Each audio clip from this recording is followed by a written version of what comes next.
Hi, and welcome to my presentation about mono red ramp in EDH, and some other sources of mana generation that I'm going to loosely count as ramp for the purposes of having more to talk about today. So I think a good place as any to start is by defining what we mean by ramp. And for the purposes of this video, I actually really like the M2G Wiki's definition here for ramp, and if you want to pause the video to read that, go ahead. By using this definition, there are actually a few more ramp cards in red than you might expect, but I'm also going to be talking about cards that don't necessarily fit this perfect definition of ramp, but I think are worth talking about in the sense that they offer semi-permanent mana, if that makes sense. We'll get into it. To explain certain concepts about how I personally approach mana generation in red, I need to explain my own red philosophy to you. In EDH, even aggro has to slow down for the format, and in my decks, that looks like slowly building up an environment that can facilitate one final push, and trying to spend the rest of the game under the radar. I don't really know what to call the playstyle, because it's not really a traditional combo or aggro deck, even though it takes traits from both. But it isn't mid-range either, because I don't compete for tempo or board presence. It's about waiting for your perfect opportunity to throw everything at your opponents. With this in mind, I want to introduce you to a term that I use but haven't seen elsewhere. I call it mana banking. Both cards to the right are examples of mana banks. They let you store mana over the course of multiple turns. You don't always gain mana by doing this, but you can store it, which is important. Pairing it with ritual effects can result in a lot of mana. Okay, so now I've established what mana banking is, and you have this concept in mind, I want to give you a couple of ideas, and potential uses for cards. I'm breaking theme slightly here with a colorless card, but my favorite combo when it comes to mana and mono red is Braid of Fire and Gemstone Array. And I think that Gemstone Array sums up mana banking perfectly. It's the perfect tool to have in a slow roll deck that's looking to go all out in one go. So if you factor in the idea of gradually building up an environment that can facilitate one final push at the end of the game, these banking effects aren't costing you much at all. If you're playing in red, you're already in an interactive color, and sometimes your deck will facilitate leaving lands open. So if it comes around to your turn and you have those lands still open, you can throw them into a mana bank like Gemstone Array. Even if your deck isn't looking to leave lands open and you're spending all of your mana, you can't expect to play perfectly on curve every game. At some point during the course of a game, you're probably going to have mana to spare, so why not put it into something that can help you finish the game later on? I think it's kind of beautiful that in typical red flavor, if you want the mana, you have to blow it all at once in one big finale.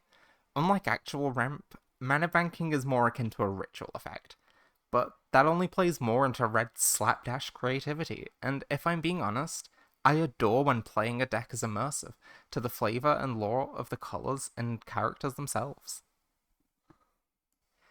Another approach to consider with mana generation in red is mana flare type effects.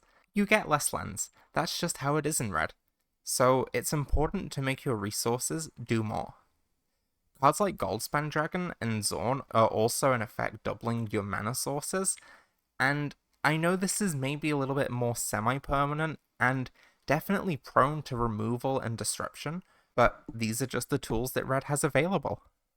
Oh, and if you know what the term is for mana flare effects, please comment it down below because I feel like there must be one.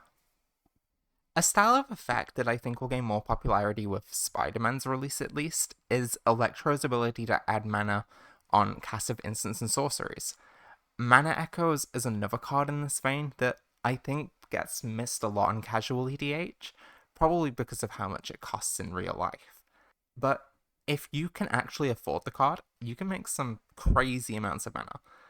Playing these with low-cost spells like cantrips can very quickly accelerate your mana out of control. Here are 3 cards that have ritual-type effects, but they're not one-time use. If you play to their synergies, they're essentially mana banks themselves. They're a little bit riskier to use since they're creatures, but that's not too big of a hurdle to navigate in your deck building. You just play more protection. Not to mention that in the right decks, they won't even require that much setup. Even Treasonous Ogre will net you 13 red mana if you cast it into an empty board on turn 4. That's not a small amount. So imagine how good Treasonous Ogre can be in a life gain deck, or paired with Platinum Angel. Now, I want to take a moment to talk about some newer cards here. I want to talk about the cards that came out in Edge of Eternities that give Lander tokens, but the red ones.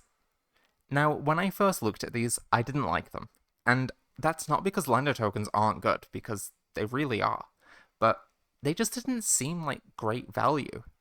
And the more I looked at them, they actually seemed better. As per, they're overcosted, but if you play to their strengths, they become excellent value pieces which offer the elusive permanence of land ramp. I think if you strip them down to their mechanics, they seem better and actually offer interesting decision making. Rocks and rituals. There's a lot of cards to talk about here, so I want to cover the topic a bit more broadly. Rituals are a great way of bursting out lots of mana quickly, and red especially has some very potent ritual effects, things like Battle Hymn. And if you pair these cards with copy effects, you can make some absurd amounts of mana.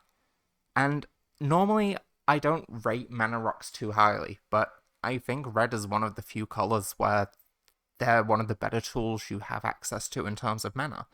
And it's just about picking out the cards that synergize best with your deck. Red also boasts some of the best treasure generation in the game, if not the best. Admittedly, it's a little bit lacking in dorks, but not without them. And some, like Elena Kessig Tracker, can be used to great effect. Again, it's just about looking at the effects and finding the ones that fit best into your game plan and with the cards that you're playing. For example, treasure generation goes hand in hand with affinity and other cost reduction effects, many of which are attached to artifacts themselves. And now I get to talk about lesbians. Chandra is really good at generating mana. Not only that, but she really gets on well with the different versions of herself. In fact, if you didn't know, Chandra is kind of her own archetype. And different suites of Chandra cards can provide some really powerful mana engines. Chandra's Regulator turns Chandra Dress to Kill into a 2-mana dork by turn 4. Never mind its potential later on with Chandra Legacy of Fire. And now the only thing more important to me than lesbians? This guy. I don't really have a lot to say. Read him. Look at his art. He is truly a goblin. And yeah, that's kind of the concepts that I wanted to go over today. So thank you for listening to me and putting up with me for another video. With no rhyme or reason, here are some cards I want to show y'all that might give you an idea or two for your own decks. They might even give you an idea for a deck. I didn't really have enough to say for a full slide about some of these, but don't underestimate them just because they're on the last slide. Thank you so much for sticking around. Please like and comment if you enjoyed it, and let me know if I'm reaching the right people. And let me know what else you want to talk about. Thanks again, and I'll see you next time.